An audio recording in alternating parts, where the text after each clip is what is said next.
Chaplain John Rawlison, recording a message of encouragement and hope for the Dyess Air Force Base community.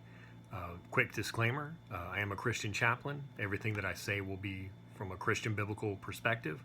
If you're part of a different faith group and would like accommodation, please contact the chapel at any time, and we'll be happy to let you know what resources we have available in the local area.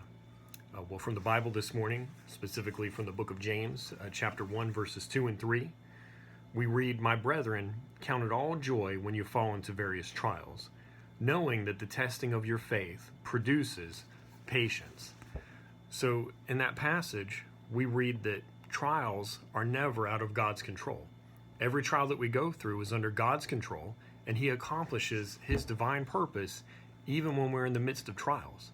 And it's important to understand that when this was originally written, the group of people that were reading it were hurting, and they were a predominantly poor community of Christians. And He's telling these hurting people to consider their trials a great joy. And when He says consider it a great joy, this addresses how we think. We're to think of it as a great joy. It's not about feeling.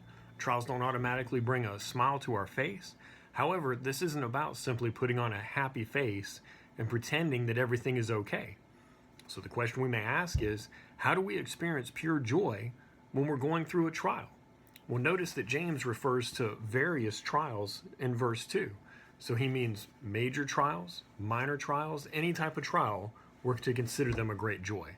Well, that's difficult to do because we realize that trials are not joyful, but they can be joyful when we understand that they too are under the authority of a sovereign God who is accomplishing His purposes even through these trials. And what is He accomplishing? Well, we find the answer in verses 3 and 4. "Knowing that the testing of your faith produces patience, but let patience have its perfect work, that you may be perfect and complete, lacking in nothing." And we become more patient, we become more Christ-like. And this will help us draw ourselves closer to Him when we pray and when we study the Bible. I pray this message brought encouragement to you this morning. Till tomorrow, Chaplain John Rawlison, Dyess Air Force Base Chapel.